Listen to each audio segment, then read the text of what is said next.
नमस्कार विद्यार्थी मित्रांनो, सर्वांचं स्वागत आहे the officer your personal mentor या आपल्या ऑनलाईन लर्निंग प्लॅटफॉर्म वरती। आजचं या दिवसाचं औचित्य तुम्हाला माहितीच असेल। आज आहे 1 मे म्हणजेच आपल्या लाडक्या महाराष्ट्राचा स्थापना दिवस। 1 मे 1960 या दिवशीच काय झाली होती तर आपल्या महाराष्ट्र राज्याची स्थापना झाली होती। म्हणून आपण 1 मे हा दिवस काय करतोय तर महाराष्ट्र दिन म्हणून साजरा करतोय। याच दिवसाबरोबर आणखीन एक दिवस जोडून येतो, तो म्हणजे जागतिक कामगार दिन, तो देखील आपण साजरा करतोय। पण आज आपण इथं पाहणार आहोत तो म्हणजे आपल्या लाडक्या महाराष्ट्राचा जो काही एक इतिहास आहे, अगदी पिक्चरच्या स्टोरी सारखा तुम्हाला वाटणारा हा इतिहास आहे।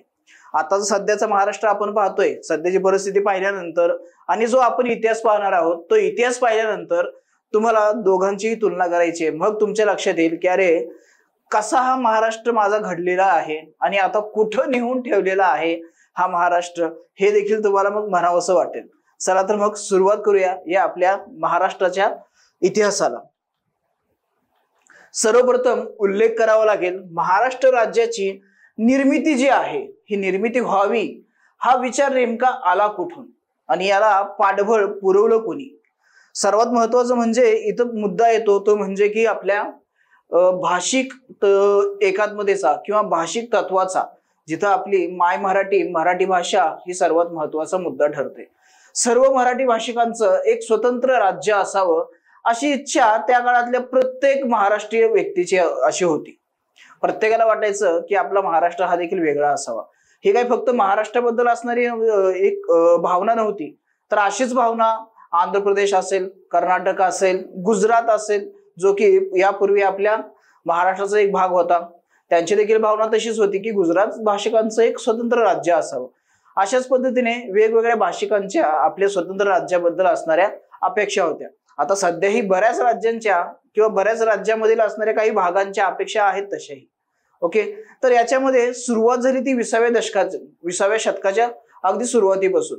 पण यामध्ये सर्वात महत्त्वाचा वाटा किंवा सिंहाचा वाटा उचलला तो म्हणजे जे काही आपले साहित्य संमेलन होतात, मराठी भाषेचे मराठी साहित्य संमेलन जे होतात, त्या संमेलनामधून हा मुद्दा प्रकर्षाने पुढे आला। कारण त्या साहित्य संमेलनामध्ये चर्चा व्हायची की आपल्या मराठी भाषिकांचं स्वतंत्र असं राज्य असावं। मग त्या अनुषंगाने तिथून ही काय झालेली आहे, आपल्या मराठी भाषिकांच्या महाराष्ट्र राज्याच्या निर्मितीला सुरुवात झालेली आपल्याला तिथं दिसून येते। त्यानंतर सर्वात महत्त्वाचा मुद्दा येतो तो म्हणजे आपले यशवंतराव चव्हाण, जे की आपल्या महाराष्ट्र राज्याचे पहिले मुख्यमंत्री म्हणून यांनी कारभार केलेला आहे। यांनी त्यांच्या ऋणानुबंध या पुस्तकामध्ये लिहिलेलं आहे की मराठी भाषिकांच्या एकीकरणाची ओढ ही साहित्य संमेलनातून निर्माण झालेली आपल्याला दिसून येते। जसं आपण आता पाहिलं की याची सुरुवातच मुळात काय झाली तर या साहित्य संमेलनामधून मूळ आपल्याला इथं दिसतं। आलं लक्षात? त्यानंतर 1908च्या साहित्य संमेलनाच्या अध्यक्षीय भाषणात चिंतामणराव वैद्य, आता हे नाव आणि इसवी सन हे खूप महत्वाचं आहे आपल्यासाठी, म्हणजे जे आता आपण स्पर्धा परीक्षेची तयारी करतोय त्यांच्यासाठी जे व्हिडिओ हा फक्त माहिती असावी म्हणून बघतात त्यांनी फक्त लक्ष द्यावं। तर 1908च्या साहित्य संमेलनाच्या अध्यक्षीय भाषणात चिंतामणराव वैद्य यांनी एकीकरणाचा प्रथम उल्लेख केलेला आपल्याला दिसून येतो।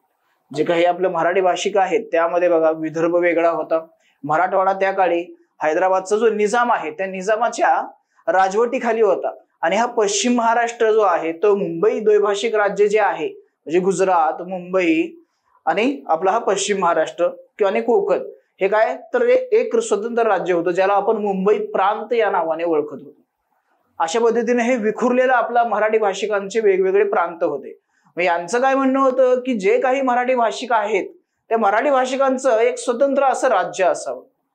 आता ही मागणी अगदी रास्त होती। त्यानंतर पुढचा मुद्दा, लोकमान्य टिळकांनी देखील काय केलेलं आहे तर 1915 साली भाषावार प्रांत रचनेची मागणी केली होती।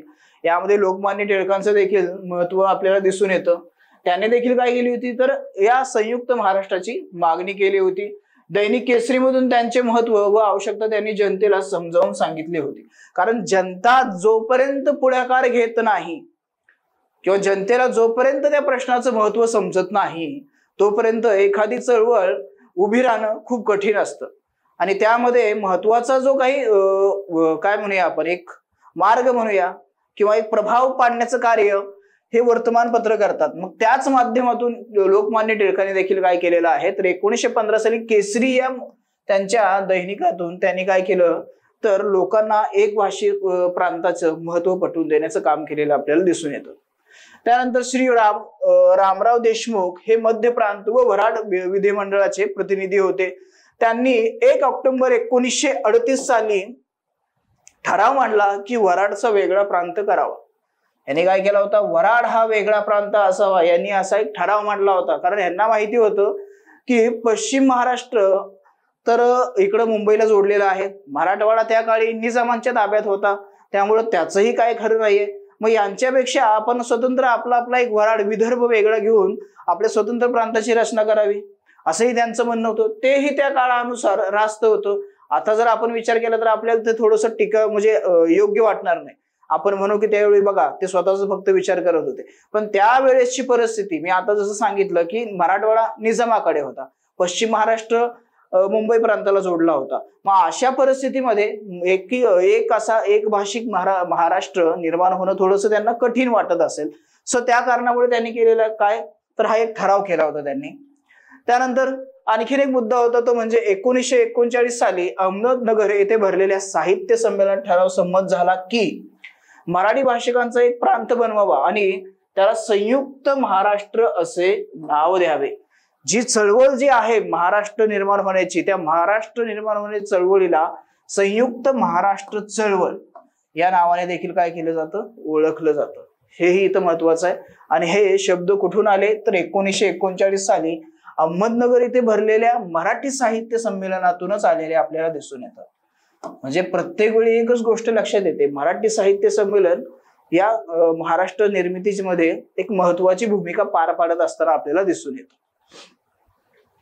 त्यानंतर 28 जानेवारी 1940 साली रामराव देशमुख यांच्या अध्यक्षतेखाली मुंबई येथे संयुक्त महाराष्ट्र सभा ही संघटना स्थापन करण्यात आली। तारीख लक्षात ठेवा, कुणाच्या अध्यक्षतेखाली स्थापन करण्यात आली तेही लक्षात ठेवा। रामराव देशमुख यांच्या अध्यक्षतेखाली मुंबई येथे संयुक्त महाराष्ट्र ही संघटना स्थापन झाली। 24 मे 1940 रोजी डॉक्टर TJ केदार यांच्या नेतृत्वाखाली महाराष्ट्र एकीकरण परिषद ही काय केली, भरवण्यात आली होती। कुणाच्या नेतृत्वाखाली तर TJ केदार यांच्या नेतृत्वाखाली काय केलेली आहे तर ही परिषद भरवलेली आपल्याला दिसून येते। त्यानंतर 1940च्या प्रारंभी श्री वाकणकर यांनी धनंजयराव गाडगीळ व न.व्ही. पटवर्धन, धनंजयराव गाडगीळ जे तुम्हाला इथं हे फोटोमध्ये दिसतात त्यांच्या नावाने एक पोस्टल तिकीट देखील काढण्यात आलं होतं।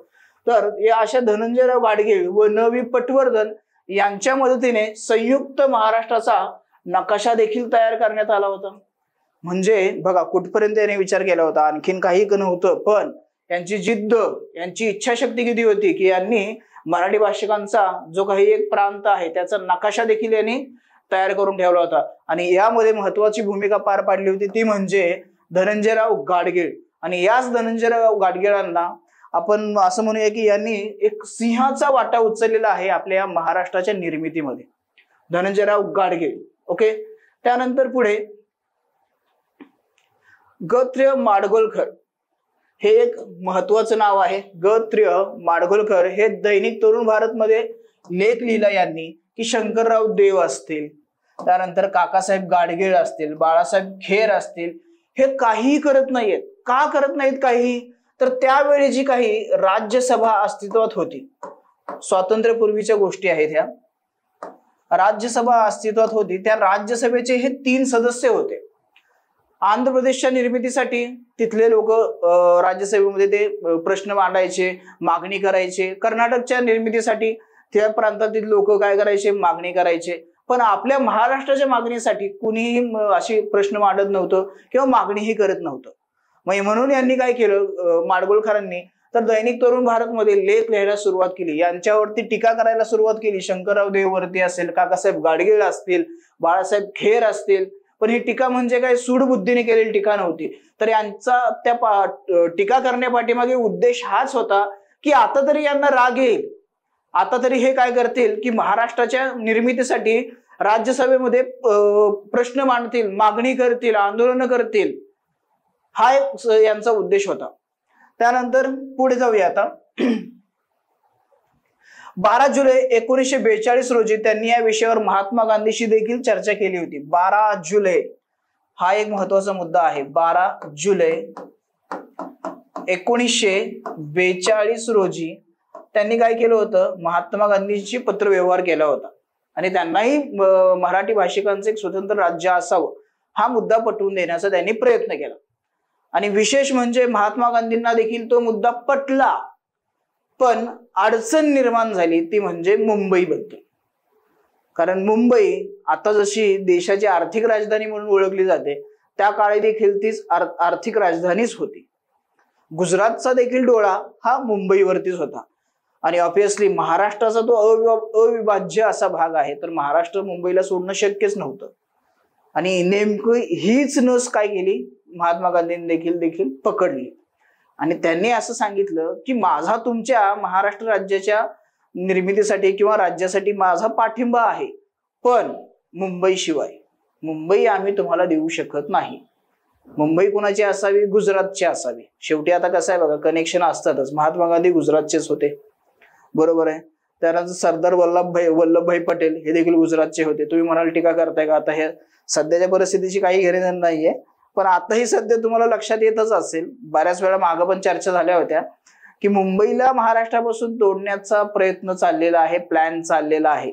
शेवटी काय आहे, देशाची जी खरी पॉवर आहे सध्या ती 2 माणसांकडे आणि दोन्ही माणसं गुजरातचीच आहेत. सो ते विचार करणारच की त्या काळी नाही आम्ही मिळवू शकलो मुंबई, तर आता आम्ही कटकारस्थानं करून, माणसं राजकारणी फोडून, त्यांच्यावरती वेगवेगळ्या पद्धतीने दबाव आणून, बरंच काही करून मुंबई शेवटी आम्ही हे करूच. किंवा आणखीन एक प्रयत्न सुरू आहे बघा सध्या, मुंबईचं जे आर्थिक महत्व आहे ते कमी करण्याचा प्रयत्न सुरू आहे. म्हणजे जे काही महत्वाचे सेंटर्स असतील, उद्योगधंदे असतील, मोठमोठ्या मल्टीनॅशनल कंपन्यांचे कार्यालय असतील, हे सध्या गुजरातला पळवण्याचं काम सुरू आहे. आणि सध्या आपण चर्चा पाहिलेली पण असेल की बरेच मोठमोठे उद्योग हे काय झालेले आहेत, महाराष्ट्रातून गुजरातला गेलेले आपल्याला दिसून येतात. सो त्या पद्धतीने असेल, पण एकच कळीचा मुद्दा होता, तो म्हणजे की महाराष्ट्राला मुंबई द्यायची नाही. पण महाराष्ट्रातील लोक पण तेवढेच खमके होते. त्यांचा पण तोच मुद्दा होता की महाराष्ट्र घेणार आम्ही, तो पण मुंबई सहित घेणार, मुंबईला आम्ही सोडणार नाही, हेही लक्षात ठेवा. आणि ते आपण शेवटी सिद्ध करून दाखवलंच. फक्त आता प्रश्न आहे इथून पुढे मुंबई आपल्या सोबत टिकवण्याचा. त्यानंतर पुढे जाऊया. आणखीन एक महत्वाचा टर्निंग पॉइंट आला. आता ही स्टोरी चालतच राहणार आहे, प्रत्येक असे टर्निंग पॉइंट येत जाणार आहेत. 1946चं बेळगावचं साहित्य संमेलन जे आहे ना, ते खऱ्या अर्थाने महाराष्ट्राच्या निर्मितीसाठी एक टर्निंग पॉइंट ठरलेलं आपल्याला इथं दिसून येतं.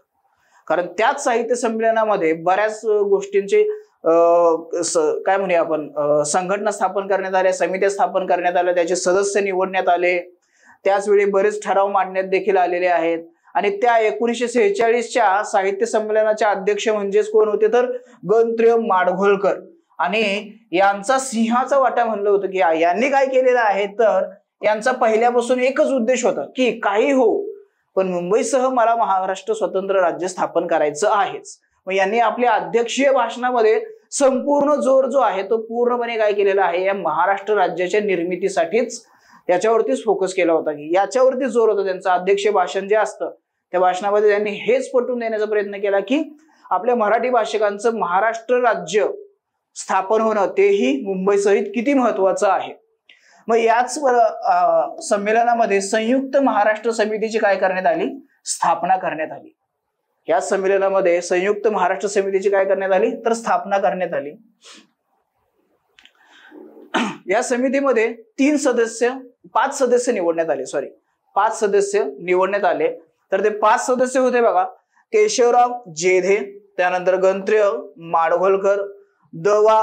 पोद्दार, शंकरराव देव आणि श्री शंकर नवरे, असे हे एकूण 5 सदस्यांची काय केलेली आहे, या महाराष्ट्र निर्माण समितीवरती काय केली होती, निवड करण्यात आली होती. त्यानंतर संयुक्त महाराष्ट्र निर्माण करणे, आता त्यांनी समितीचे काही उद्देश ठरवले होते. मग ते उद्देश काय होते तेही पाहूया. संयुक्त महाराष्ट्र निर्माण होईपर्यंतच्या काळात भाषिक, शैक्षणिक व सांस्कृतिक उन्नती होण्यासाठी हैदराबाद संस्थानातील मराठवाडा व गौमंतक या प्रदेशांना संपूर्ण प्रादेशिक स्वायत्तता असायला हवी, हा पहिला मुद्दा मांडण्यात आला. त्यानंतर दुसरा मुद्दा जो होता तो म्हणजे संयुक्त महाराष्ट्राचे संयोजन व प्रांत रचना करताना त्यांची चतुसीमेवरील बेळगाव, कारवार, गुलबर्गा, आदिलाबाद, बिदर, बालाघाट, छिंदवाडा, बैतूल, निमाड वगैरे जिल्ह्यात मिश्र वस्ती आहे. त्यातील कायम रहिवासी असणाऱ्या जनतेचा कौल प्रौढ व गुप्त मतदान पद्धतीने घेऊन ते भाग कोणत्या प्रांतात घालावायचे ते देखील ठरवण्यात यावं. आता हे चांगले विधायक मार्गाने ठराव घेण्यात येत होते. इथं कुठल्याही प्रकारचं गालबोट लागल असं आंदोलन केलं जात नव्हतं. जाळपोळ नाही, कुठलं काही नाहीये. आता हा साधा प्रश्न आहे बघा ना, की ज्या ज्या ठिकाणी मिश्र वस्ती लोकवस्ती आहे, जसं उदाहरणार्थ बेळगावचा प्रश्न आणखीनही तापलेलाच आहे. बेळगाव मध्ये आता समजा जर आपण मतदान घेतलं तर बेळगाव मध्ये 70% जनता ही मराठी भाषिक आहे आणि त्यांची इच्छा आहे की आम्हाला महाराष्ट्रात यायचं. पण जुलूम दडपशाही या पद्धतीने बेळगाव हा काय केलाय, कर्नाटक सोबत जोडला गेला जातो. मग इथं यांनी काय सांगितलं की प्रौढ मतदान घ्यायचं आणि ते ही गुप्त पद्धतीने घ्यायचं. असं नाहीये की तुम्ही आला आमच्या प्रांतात, तुम्ही आम्ही हे देऊ ते करू असं करू, असं काही नाही. आमिष नाही, कुठलं काही नाही, काहीच नाही. आलं लक्षात. तर असे हे 2 ठराव तिथं पारित करण्यात आले. त्यानंतरचा महत्वाचा घटनाक्रम म्हणजे संयुक्त महाराष्ट्र परिषदेची मुंबई इथं 28 जुलै 1946 रोजी एक बैठक पार पडली. या बैठकीचे अध्यक्ष होते शंकरराव देव. जे तुम्हाला इथं फोटोमध्ये दिसत आहेत ते शंकरराव देव हे इथं अध्यक्ष म्हणून काम पाहिलेलं आहे त्यांनी. मग ह्या घटना घडतच होत्या. आता एवढं घटना ह्या महाराष्ट्रामध्ये घडत आहेत म्हणल्यानंतर केंद्र सरकार काही शांत बसणार नाही. मग केंद्र सरकारने काय केलं तर धार कमिशनाची काय केली, नेमणूक केलेली आपल्याला दिसून येते. ती कधी केली, 17 जून 1948 रोजी या धार कमिशनची नेमणूक केली. आता त्यावेळी एक गोष्ट अशी होती की प्रत्येकाचं म्हणणं असं होतं की भाषानुसार किंवा भाषा ज्या भाषिकांचा जो काही प्रांत आहे त्यांचं एक राज्य करावं. आणि त्याच गोष्टीला किंवा त्या मुद्द्याला पाठिंबा दिला तो म्हणजे डॉक्टर बाबासाहेब आंबेडकर यांनी देखील.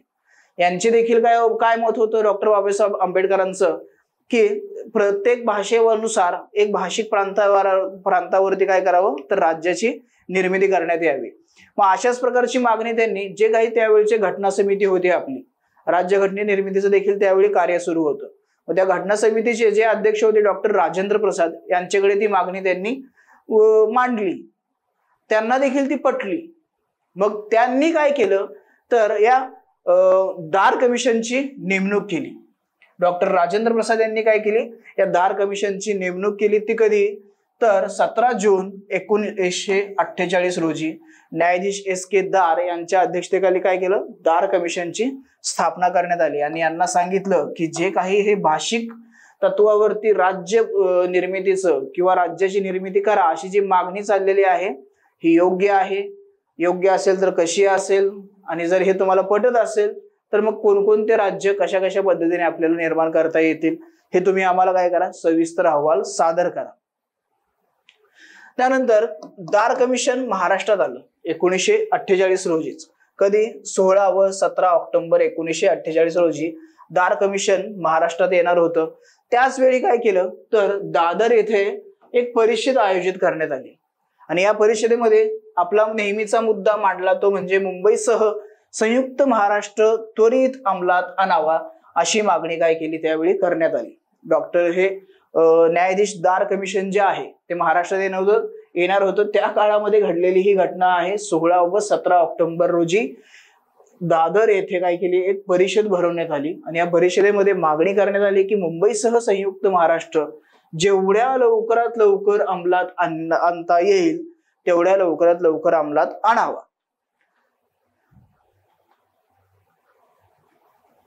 त्यानंतर आता हे थोडंसं पाठीमागे जावं लागेल आपल्याला, कारण दार कमिशन तर 1948 साली आलं होतं.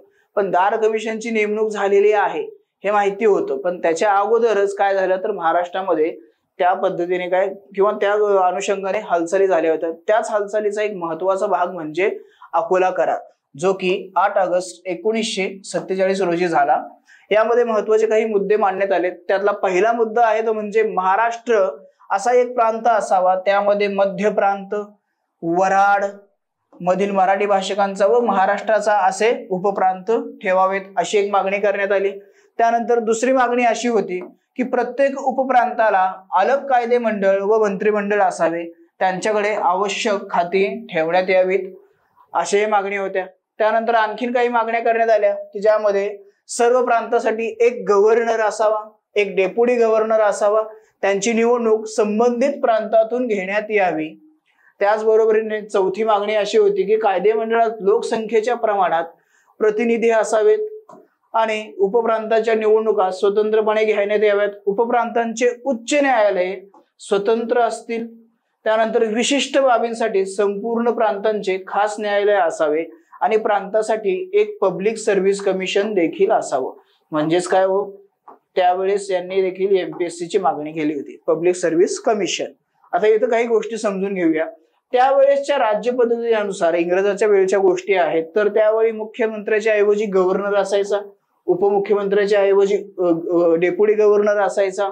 त्याचबरोबर यांनी काय केलं, लोकसंख्येच्या प्रमाणात प्रतिनिधी नेमण्याचा म्हणजे मागण्या केल्या। उपप्रांताच्या निवडणुका स्वतंत्र घेण्यात याव्यात आणि उपप्रांतांचे उच्च न्यायालय स्वतंत्र असतील।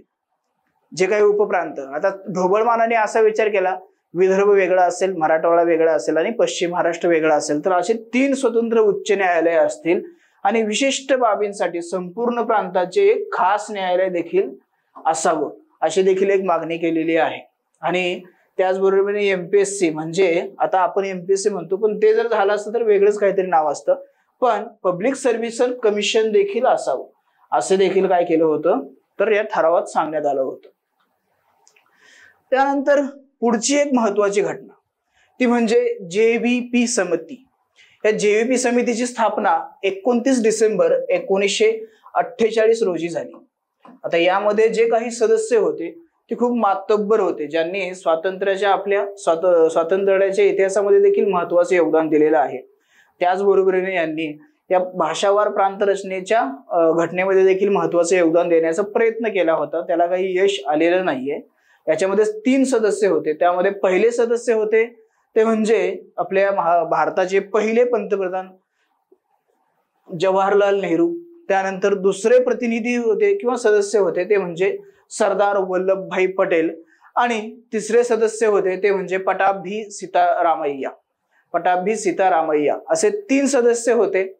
या आता तिघांच्या समितीने किंवा ज्याला आपण जेव्हीपी समिती असं म्हणतो किंवा ज्याला आपण त्रिसदस्यीय समिती असं म्हणतो, या समितीने काही आता मुद्दे पुढे केले किंवा शिफारसी केल्या यांनी। त्यामध्ये पहिली शिफारस होती भाषावार प्रांत रचना काँग्रेसला तत्वतः मान्य, पण ही योग्य वेळ नाही। आता हा मुद्दा त्या परिस्थितीला पकडला किंवा त्या वेळची परिस्थिती लक्षात घेतली तर मान्य होण्यासारखं पण आहे। का बरं? कारण नुकतंच भारताला स्वातंत्र्य मिळालं होतं। भारतासमोर इतर खूप मोठे प्रश्न होते की ज्यांचा सामना भारतातल्या राजकारण्यांना, सरकारला आणि किंबहुना असं म्हणूया की लोकांना देखील करणं गरजेचं होतं। मग अशा वेळी ही भाषावार प्रांत रचना करणं योग्य नाहीये, करायची ही आम्हाला तत्वतः मान्य आहे, पण ही योग्य वेळ नाही असं त्यांनी सांगितलं। त्यानंतर दुसरं एक आणखीन सांगितलं ते म्हणजे की योग्य वेळ येताच आंध्र प्रांत बनवला जाईल, कारण त्यावेळी आंध्र प्रदेशच्या मागणीसाठी खूप मोठ्या प्रमाणामध्ये आंदोलनं सुरू होती। आमचा स्वतंत्र तेलुगू भाषिकांचा एक आंध्र प्रदेश हे राज्य निर्माण करण्यात यावं। त्यानंतर तिसरा मुद्दा त्यांनी मांडला, मराठी भाषिकांचा महाराष्ट्र यथावकाश बनेल पण त्यात मुंबईचा समावेश नसेल। म्हणजे महाराष्ट्र बनवायचा होता पण कळीचा मुद्दा टाकायचाच होता त्यामध्ये, काय? मुंबई तुम्हाला मिळणार नाही, मुंबई तुम्हाला मिळणार नाही, महाराष्ट्र तुम्हाला राज्य देऊ आम्ही, थोडा वेळ द्या आम्हाला, पण मुंबई त्यासोबत मिळणार नाही। त्यानंतर चौथा मुद्दा त्यामध्ये काय ऍड केला होता, केवळ वराडचा वेगळा प्रांत होणार नाही। आता याच्यामध्ये आपण हे निगेटिव्ह म्हणूया, हे निगेटिव्ह गोष्ट होती, पण ही पॉझिटिव्ह होती। का पॉझिटिव्ह होती? कारण वेगळा जो काही विदर्भाची मागणी होती ती मागणी ऍटलिस्ट इथं यांनी बरखास्त केलेली आहे किंवा मान्य केलेली नाहीये। पण हे जरी आपण चांगलं म्हणलं तर मुंबई आपल्या हातातून चालली होती आणि महाराष्ट्रातल्या प्रत्येक काय म्हणूया आपण रहिवाशाची, नागरिकाची अस्मिता जी आहे ती म्हणजे आपली मुंबई आहे. सो मुंबईला सोडून महाराष्ट्र होणं म्हणजे शक्यच नव्हतं. त्यानंतर पुढे जाऊया. आणखीन याने मागणी म्हणजे शिफारस केली की कर्नाटक मधील अडचणी संपताच त्या प्रांताची निर्मिती देखील केली जाईल. म्हणजे यांना राज्य वेगळी करायचे होतेच, थोडासा वेळ हवा होता, हे करणार देखील होते. यांच्या शिफारसी ज्या होत्या त्या योग्यच होत्या, फक्त यांचं काय होतं की आम्हाला थोडासा वेळ द्या. ही वेळ आता सध्याची वेळ जी आहे ती योग्य नाहीये, कारण आता सध्या वेगवेगळे खूप मोठे असे आपल्या समोर प्रश्न आहेत. आम्ही करूया पण थोडा वेळ द्या. पण महाराष्ट्राला त्यांनी एक मेख मारून ठेवली होती की मुंबई नाही भेटणार, सगळं करतो पण मुंबई तुम्हाला देणार नाही. पण महाराष्ट्रातील लोक पण म्हणायचे सगळं करा पण मुंबईला आम्ही सोडणार नाही, आणि झालंही तसंच. ओके. त्यानंतर पुढचा महत्वाचा एक मुद्दा आहे, हा सर्वात मोठा टर्निंग पॉइंट. इथं ज्या शिफारसी करण्यात आल्या, ज्या मागण्या मांडण्यात आल्या, त्याच मागण्याच्या आधारे आत्ताचा सध्याचा जो आपला महाराष्ट्र दिसतोय तो उभा राहिलेला आपल्याला इथं दिसून येतो. त्यामुळं महाराष्ट्राच्या स्थापनेमध्ये सर्वाधिक महत्वाचा एक करार म्हणूया तो म्हणजे नागपूर करार हा महत्वाचा आहे. हा नागपूर करार 28 सप्टेंबर 1953 रोजी पार पडला. आता यामध्ये काय तरतुदी होत्या तेही लक्षात घेऊया. यामध्ये पहिली तरतूद होती मराठी भाषिक मुलखाच्या निरनिराळ्या विभागात राहणाऱ्या लोकांचे एक राज्य असावे. मराठी भाषिक हा इथं महत्वाचा मुद्दा आहे. आम्ही काही असं म्हणत नाहीये की आम्हाला असे शेप मध्येच राज्य द्या. जिथं जिथं आमची मायबोली मराठी बोलणारी लोक आहेत ना, तोच भाग फक्त आम्हाला द्या. आम्हाला काही हाऊस नाहीये किंवा आम्हाला काही खूप हव्यास नाहीये की आमचं राज्य एवढं मोठं असावं, असं काहीच नव्हतं. फक्त काय मराठी भाषिक हा आपला इथं आत्मा होता या चळवळीचा, आणि आताही तोच आहे आणि इथून पुढेही तोच राहणार आहे, मराठी भाषा. त्यानंतर पुढचा मुद्दा असा मांडण्यात आला की मुंबई, मध्य प्रदेश, हैदराबाद राज्यातील सर्व सलग मराठी भाषिक प्रदेशाचे हे राज्य बनावे. मुंबई त्याची राजधानी असेल. यस, मुंबई त्याची राजधानी असेल, हा देखील इथं मुद्दा मांडण्यात आला. त्यानंतरचा पुढचा घटनाक्रम जो आहे तो म्हणजे तिसरी शिफारस किंवा तरतूद म्हणूया आपण. प्रशासन व विकास कार्यासाठी या राज्याचे महाविदर्भ, मराठवाडा व उर्वरित भाग असे 3 भाग असतील. यामध्ये महाविदर्भ पण असेल, मराठवाडा पण असेल, आणि उर्वरित भागामध्ये खानदेश झाला, पश्चिम महाराष्ट्र झाला आणि कोकण झाला, असे विभाग देखील करण्यात यावेत. त्यानंतर चौथी तरतूद होती प्रत्येक घटकावरील खर्च लोकसंख्येच्या प्रमाणात होईल. अविकसित मराठवाड्याकडे विशेष लक्ष दिले जाईल. अविकसित जो मराठवाडा आहे त्यासाठी काय केलं जाईल तर विशेष लक्ष दिले जाईल. म्हणून विदर्भ विकास महामंडळ, मराठवाडा विकास महामंडळ, पश्चिम महाराष्ट्र विकास महामंडळ, खानदेश विकास महामंडळ अशी महामंडळ काय करण्यात आली, स्थापन करण्यात आली, जे आताही सध्या काम करत असलेले आपल्याला दिसून येतं. तर ह्या गोष्टीकडे त्याच वेळी लक्ष वेधलं होतं. आणि जो काही अविकसित मराठवाडा आहे, कारण निजामाच्या कालखंडामध्ये एवढा काही विकास झाला नव्हता, फक्त शोषण झालं होतं, म्हणून त्याकडे विशेष लक्ष देण्यात यावं अशी देखील एक तरतूद करण्यात आली. त्यानंतर 5वी तरतूद होती ती म्हणजे लोकसंख्येनुसार प्रत्येक विभागाला शासनात स्थान असायला पाहिजे.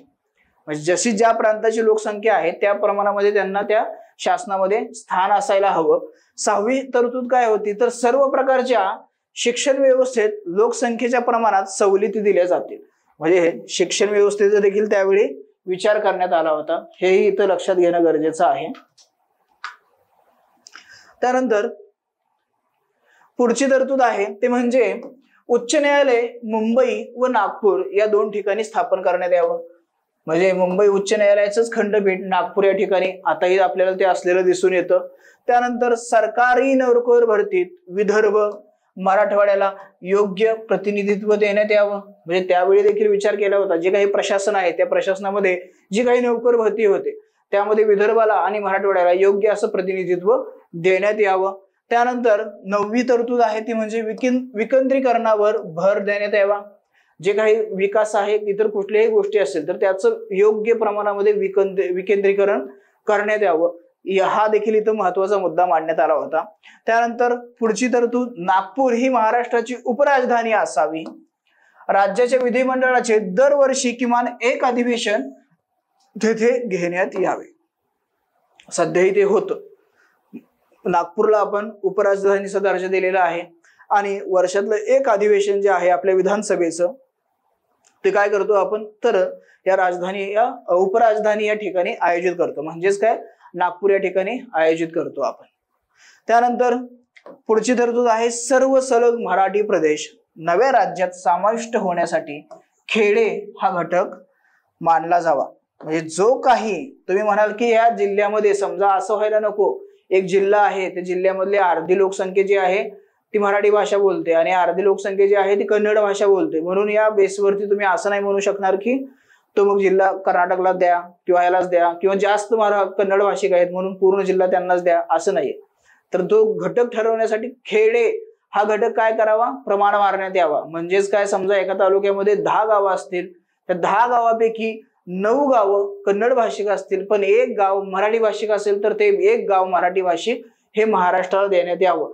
त्यामुळं खेडे हा घटक इथं काय करण्यात यावा प्रमाण मानण्यात यावा अशी देखील मागणी केली। म्हणजे खूप विचारपूर्वक केलेल्या ह्या तरतुदी होत्या ज्या नागपूर करारामध्ये झालेल्या आपल्याला दिसून येतात। त्यानंतर नागपूर करार विभाग न्याय सह्या करणारे प्रतिनिधी, आता हा नागपूर करार तर झाला, आता हा सर्वांना पटला अशी भूमिका घेण्यात आली होती त्यावेळेसची की असं व्हायला नको की काहीतरी चुका निघतील किंवा काही असे प्रश्न येतील कळीचे की ज्यामुळे हा करार होणार नाही, असं व्हायला नको म्हणून सर्वांनी काय केलं आपलं नमतं झुकतं माप घेतलं आणि सगळ्यांनी त्या गोष्टी मान्य केल्या आणि मग परत प्रत्येक प्रांतानुसार त्या करारावरती सह्या करण्यात आल्या। मग ह्या सह्या करणाऱ्यामध्ये कोण कोण होते आणि कोणकोणत्या प्रांतातून होते ते देखील इथं पाहणं गरजेचं आहे। यामध्ये पहिला आहे तो म्हणजे महाविदर्भ, यामध्ये रामराव देशमुख, गोपाळराव खेडकर, राकृष्ण पाटील, त्यानंतर पंजाबराव देशमुख व शेषराव वानखेडे यांनी महाविदर्भाच्या प्रतिनिधी म्हणून यांनी या करारावरती सह्या केल्या। त्यानंतर येतो पश्चिम महाराष्ट्र, पश्चिम महाराष्ट्राचे प्रतिनिधी म्हणून भाऊसाहेब हिरे, यशवंतराव चव्हाण, देविकनंदन नारायण, नाना कुंटे, लक्ष्मणराव भाटकर आणि सौ प्रभावती देवी जकातदार यांनी काय केलं पश्चिम महाराष्ट्र प्रतिनिधी म्हणून त्या करारावरती सह्या केलेल्या आहेत। आणि त्यानंतर मराठवाड्याकडून देवीसिंह चौहान या एकाच व्यक्तीने काय केलेली आहे या करारावरती सही केलेली आपल्याला दिसून येते। त्यानंतर पुढे राज्य पुनर्रचना आयोग एस फाजल अली कमिशन, ज्याला आपण फाजल अली कमिशन म्हणून देखील ओळखतो, या कमिशनची स्थापना 29 डिसेंबर 1953 रोजी करण्यात आली। या समितीचे अध्यक्ष होते ते म्हणजे ऑब्वियसली एस फाजल अली हे होते। त्यानंतर याचे आणखीन 2 सदस्य होते, त्या 2 सदस्यामध्ये एक आहेत हृदयनाथ कुंजरू आणि तिसरे आहेत ते म्हणजे के.एम. पन्नीकर, अशा या तिघांची ही समिती होती। याचे अध्यक्ष होते ते म्हणजे एस फाजल अली। या एस फाजल अली कमिशनने काय शिफारसी केल्या तेही आता आपण इथं पाहूया।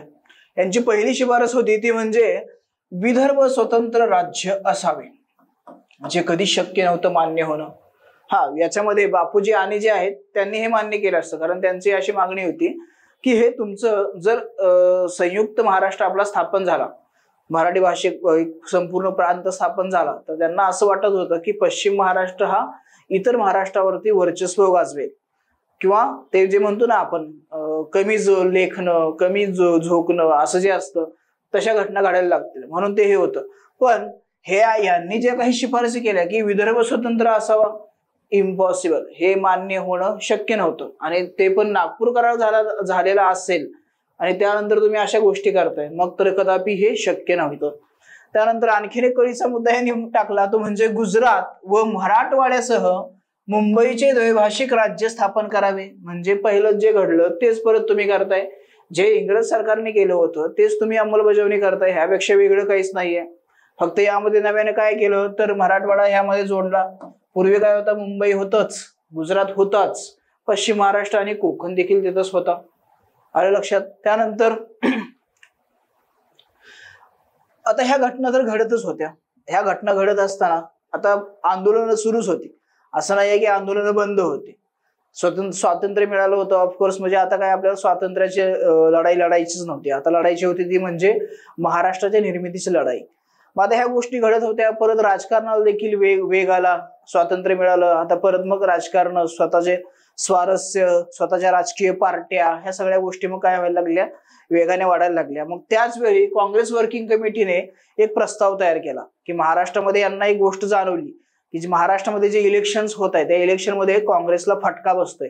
काँग्रेसचे जे काही लोकप्रतिनिधी आहेत ते निवडून येत नाहीयेत, त्यांचा पराभव होतोय. म्हणून काँग्रेस वर्किंग कमिटी जी आहे त्या कमिटीने एक ठराव पास केला आणि याने हा असा प्रस्ताव 8 नोव्हेंबर 1955 रोजी काय केला, सादर केला. या प्रस्तावामध्ये काय तरतुदी होत्या, तर यामध्ये पहिली तरतूद होती ती म्हणजे संपूर्ण गुजराती भाषिकांचे एक जिन्सी एक राज्य असावे असं यांनी सांगितलं.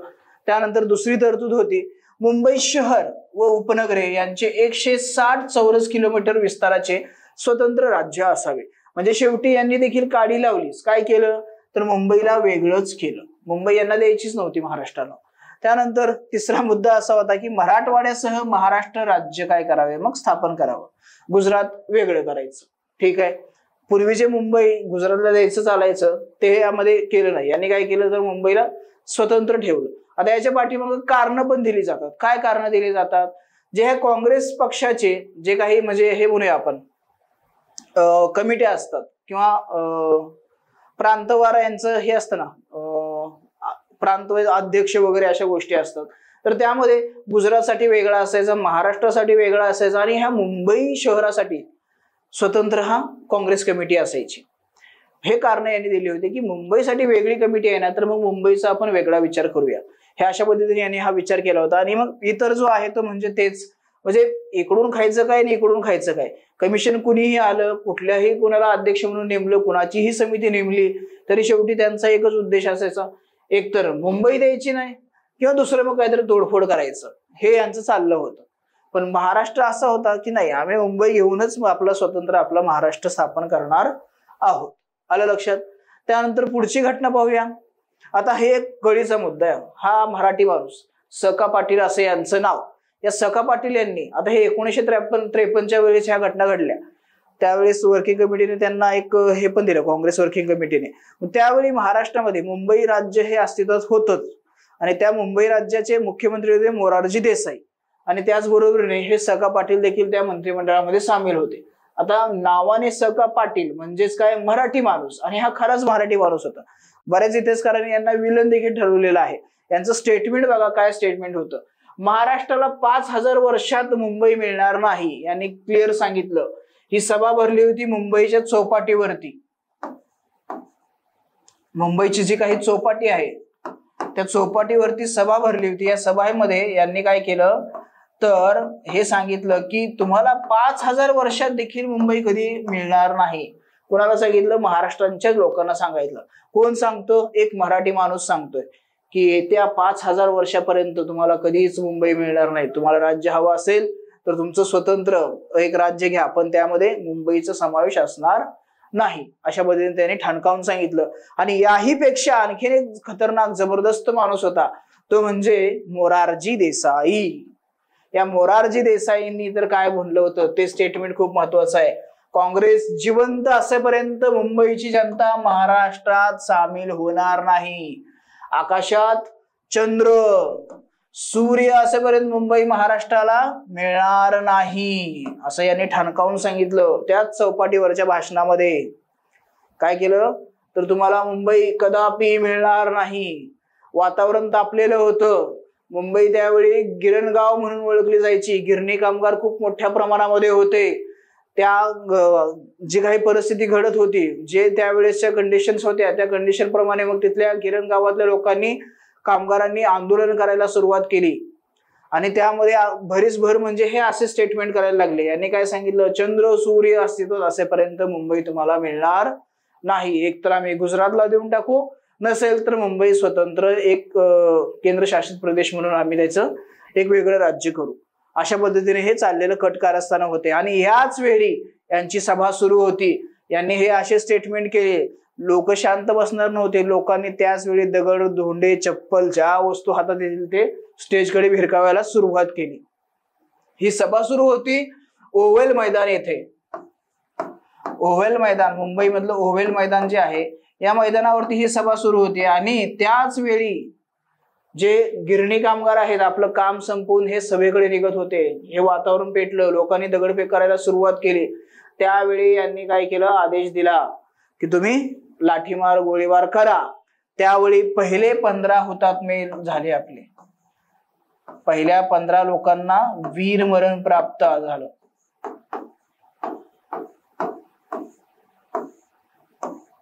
त्यानंतर पुढे आता हे एवढ्या घटना घडत होत्या, मग पंडित नेहरू हे शांत बसणार नव्हते. यांनी काय केलं, 16 जानेवारी 1956 ला असं हे जाहीर केलं की मुंबई शहर केंद्रशासित प्रदेश राहील. त्यानंतर विदर्भासह संपूर्ण मराठी भाषिक महाराष्ट्र आणि सौराष्ट्र कच्छसह गुजरात अशी 2 वेगळे राज्य करण्यात येतील. यांना मुंबईचीच काय अडचण होती ते माहिती नाही. मुंबई महाराष्ट्राची शान आहे आणि महाराष्ट्रातला मराठी माणूस मुंबईला सोडून कधीही राहणार हे यांना कळत नव्हतं. आलं लक्षात. त्यानंतर आणखीन एक यांनी हे सांगितलं की संबंधित पक्षाच्या मतैक्याने सीमावाद सोडवावा. तुम्ही मग तुमच्या पद्धतीने काय करा, जे सीमेवरची गावं आहेत, कोण म्हणता कर्नाटक म्हणता आम्हाला द्या, कोण म्हणतं तुम्हाला घ्या.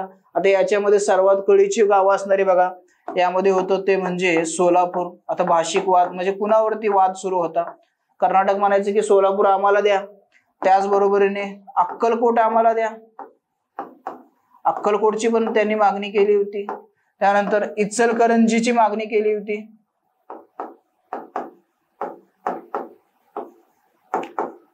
निपाणीची मागणी केली, निपाणी आता सध्या तिकडेच आहे, निपाणीची मागणी केली. त्याबरोबर परत सांगलीमधील काही गावं होते ज्यामध्ये जत होतं, आटपाडी होतं, अशी बरीच गावं आहेत की ज्यांची मागणी कर्नाटकने केली होती. मग असा जो काही मुद्दा आहे तो तुम्ही काय करा, नेहरूंचं म्हणणं होतं की तुमच्या संबंधित जे काही पक्ष आहेत त्यांच्या मतैक्याने म्हणजे तुम्हाला जसं वाटेल त्या पद्धतीने तुम्ही ते मुद्दे काय करा, सोडवण्याचा प्रयत्न इथं करा. ह्या घटना घडत होत्या, सर्व काही घटना इथं घडलेल्या आपल्याला दिसून येतात. त्याचवेळी मग परत मुंबईच्या फ्लोरा फाउंटन इथं असणारे हे आपलं साहित्य हुतात्मांचं हे आहे आपलं काय म्हणूया स्मारक आहे. आता याच्या पाठीमागे पण बरेच घटना आहेत.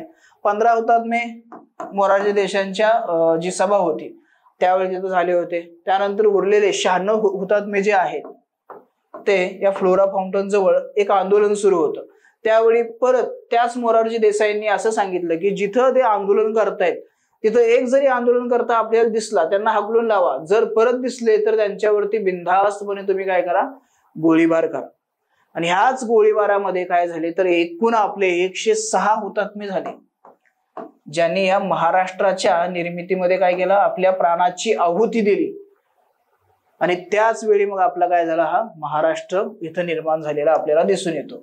मग परत त्याच्या पाठीमागे परत वेगवेगळ्या गोष्टी आहेत. पण हे जे 106 हुतात्मे झाले या घटनेस लालजी पेंडसे यांनी काय म्हणलं तर नरमेध यज्ञ असं यांनी संबोधलेलं आहे. काय आहे हे नरमेध यज्ञ, म्हणजे माणसाला तुम्ही मारताय आणि त्याचा यज्ञ करताय असे यांनी बोलले होते हे. आता याच्यामध्ये परत आणखीन काही महत्वाचे घटनाक्रम आहेत ते आपण इथं थोडक्यात पाहूया. 1956 साली द्वैभाषिक मुंबई राज्याचा प्रयोग करण्यात आला.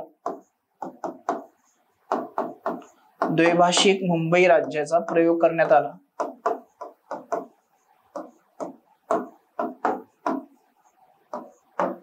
पण याच्यामध्ये परत तोच प्रॉब्लेम होता, मुंबई महाराष्ट्राला नाही मिळणार, स्वतंत्र महाराष्ट्र करायचा असेल तुमचा वेगळा घ्या, अशा बऱ्याच मागण्या होत्या.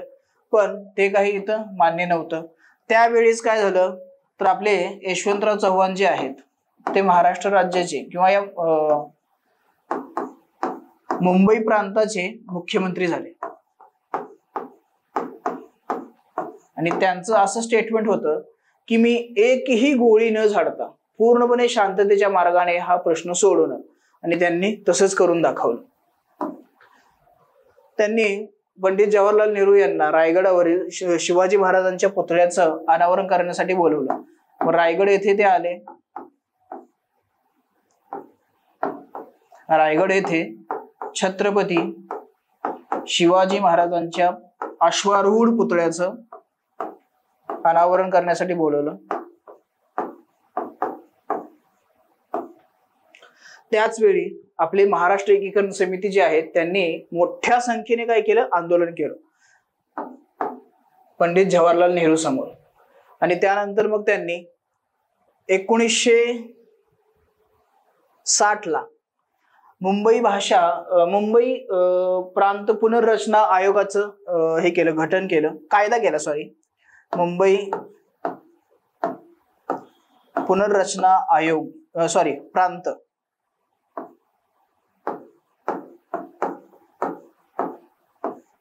कायदा केला. आणि त्यामध्ये असं सांगितलं की 1 मे 1960 रोजी महाराष्ट्र हे मुंबईसह स्वतंत्र राज्य म्हणून ओळखलं जाईल.